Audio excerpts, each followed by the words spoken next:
Nahihilo na si Sandy ng mga sandaling iyon. Alas 12 na ng hating gabi, kaya naman halos lasing na ang lahat ng mga kasama at kaklase niyang dumalo sa 18th birthday party ng classmate nilang si Jelay sa isang club sa Tomas Morato. Ang iba ay nasa mga upuan at nakatungko dahil sa kalasingan. Ang iba naman ay umiinom pa rin ng alak. Bagamat alcohol-flavored beers at pop cola lamang ibinibigay ng bartender, hindi pa rin maiwasang malasing ng mga ito. Kagaya ni Sandy na kanina ay maayos naman ang pakiramdam, subalit dahil tuloy-tuloy ang kanyang pag-inom ng flavored beers, tinamaan ito ng kalasingan. Agad itong umalis sa gitna ng sayawan at pamagilid patungo sa upo ang nasa tabi. Mabilis naman siyang sinundan at inalalayan ni Miko na makaupo sa isang couch na naroon. Nakasandal si Sandy sa dibdib ng kanyang manliligaw na si Miko sa isang sulok na iyon ng club. Hindi naman ganon kalakas ang hilong nararamdaman ng dalaga, kaya manilaw pa rin sa kanya ang pag-isip. Masayang pinapanood ng dalawa ang mga nagsasayawan sa gitna ng dance floor, lalo na si Leslie, ang best friend ni Sandy mula pa noong mga bata sila.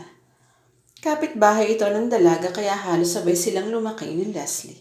Sabay na nag-aral ng elementarya at sabay din na nag-high school at kapareho pa ng section. Aliw na aliw si Leslie sa kasayaw na si Darwin, ang bagong transfer sa kanilang paaralan. Baka sa mukha ng kanyang best friend na may paghanga ito sa lalaki. Ngiting-ngiti ito tuwing niyayakap ni Darwin habang sumasayaw. Hindi naman kagwapuhan si Darwin. Matipuniw lang ang pangatawan nito at napakalinis tingnan sa kanyang pananamit. Moreno ang binata at maganda ang mga ngipin lalo na kung umingiti. Kaya naman maraming babayang tahagahanga at kabilang na si Leslie. Ilang minuto ding nag-usap si Miko at Sandy sa sulok ng club na iyon nang magtanong ang binata tungkol sa estado ng panliligaw nito sa kanya. Halos 6 na buwan na rin namang nanliligaw si Miko kay Sandy. Gwapo, mabait at maalaga naman si Miko. Sikat ito sa kanilang school dahil sa chinitong feature nito at maliban dito, varsity player din siya ng basketball. Nagkataon lang na hindi pa handa si Sandy ng mga naunang buwan na nanliligaw ito. Oo, sinasagot na kita. Kahit may kaunting kalasingan, alam ni Sandy ang kanyang nararamdaman. Naikonsulta na rin naman niya ito sa best friend niyang si Leslie at sa kanyang mga magulang. Wala namang tutol ang mga ito sa kanila ni Miko. Nangako lamang ang dalaga na uunahin ito ang pag-aaral at gagawing inspirasyon ang pakikipagrelasyon nito sa binata. Nagulat pa siya nang tumayo si Miko at nagsisigaw sa tuwa. Kahit malakas ang tugtugan sa loob ng club, naririnig pa rin niya ang malakas na sigaw nito. Kaya naman tumayo na rin siya at niyakap ito para tumigil na.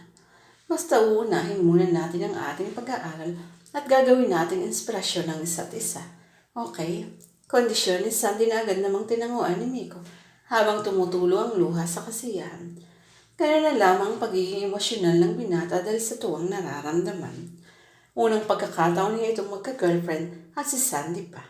Si Sandy ang babaeng alam niyang kapag pinakilala niya sa kanyang mga magulang ay matutuwa ang mga ito. Maliban sa maganda at mabait ito, ay napakatalino pa. Masayang bumalik ang dalawa sa dance floor na magkayakap. Pinuntahan ng mga ito si Leslie at Darwin at masayang nagsayawan. Sumali ang dalawa sa kanila at naglundagan silang 4. Alas 2 na ng madaling araw na mag-ayang umuwi si Sandy. Pumayag naman si Leslie dahil nakaramdam na ito ng pagod sa buong gabing pagsasayaw. Kina Sandy matutulog si Leslie ng gabing iyon at si Miko ang maghahatid sa kanila sa bahay ng mga ito. Paggaywang-gaywang naglalakad si Leslie palabas ng club habang nakaakbay kay Miko. Si Sandy naman ay nakabantay rin at nakasunod sa kanilang likuran. Wala nang tao sa labas ng club paglabas nila.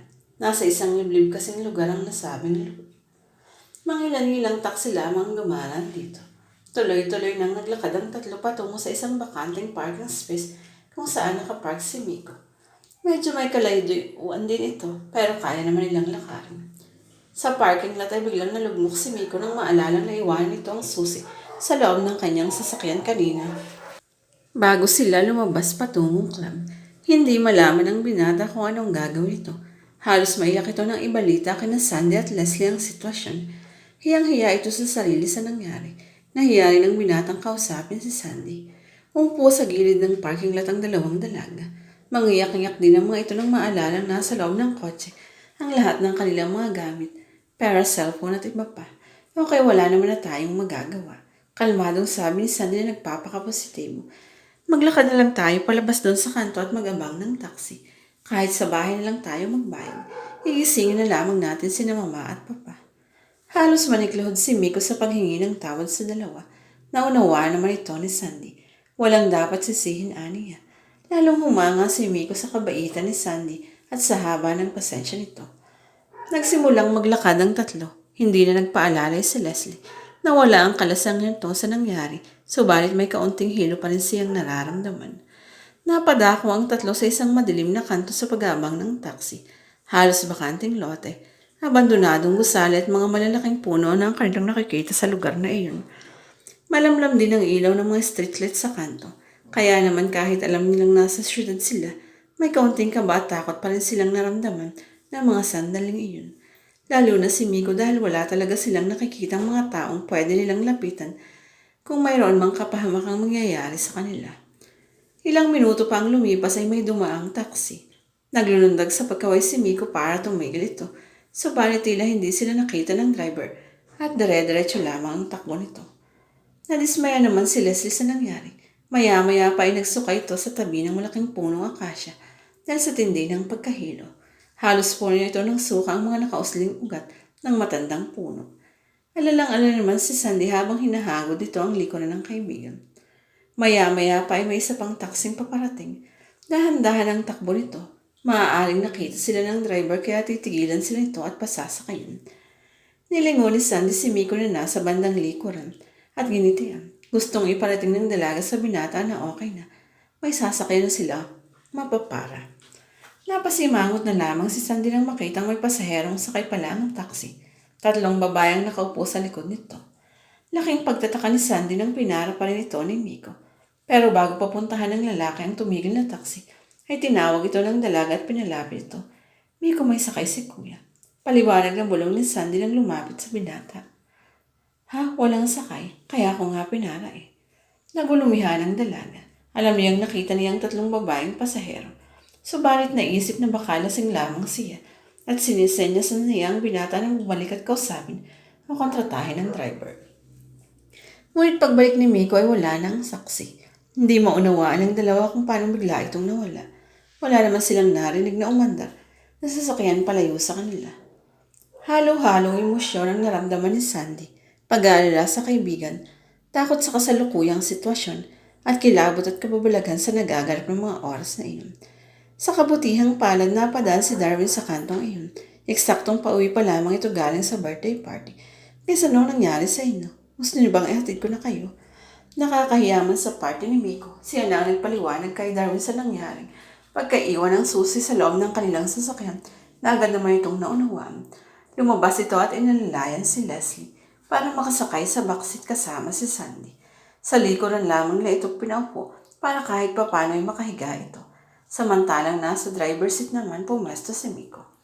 Nang makasakay na silang apat, nag-double check si Darwin kung ayos pa ang lahat.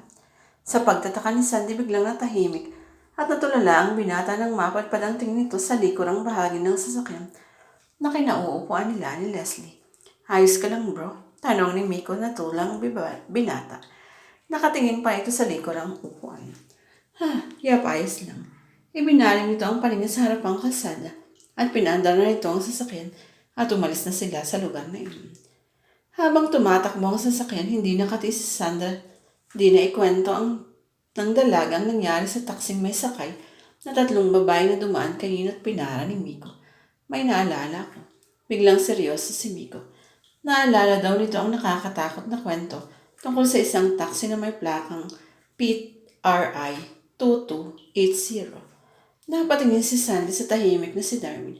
Hindi nito alam kung sadyang malikot lang ang mga mata nito na laging nakatingin sa pwesto nila sa likuran o check lang nito ang kaibigan niyang si Leslie. Nagpatuloy si Miko sa pagkukwento. Mayroon daw isang taxi sa Quezon City na nakabangga ng tatlong babae. Galing daw di umano ang babae sa isang club at nag-aabang ng taxi papauwi. Dahil siguro sa sobrang antok ng driver, hindi niya nakita ang mga babaeng kumakaway sa kanya. Kaya nabangga niya ang mga ito na naging dahilan ng pagkamatay ng tatlo on the spot. Halos kumalat daw sa buong kalsada ang iba't ibang parte ng katawan ng mga babae. Patay din ang driver na sumalpok sa isang malaki at matandang puno. Wasak daw ang taxi at naligo sa sariling dugo ang driver. Nagmumulto raw ang tatlong babae sa mga dumadaang sasakyan na kanyang pinangyarihan ang trahedya. Lagi daw pumapara at sumasakay ang mga ito sa mga inosenteng driver ng mga taxi. Miko, tama na please. Nagsimula nang makaramdam ng takot si Sandy. Matahimik na lang ang lahat habang mas mabilis na tumakbo ang sasakyan ni Darwin.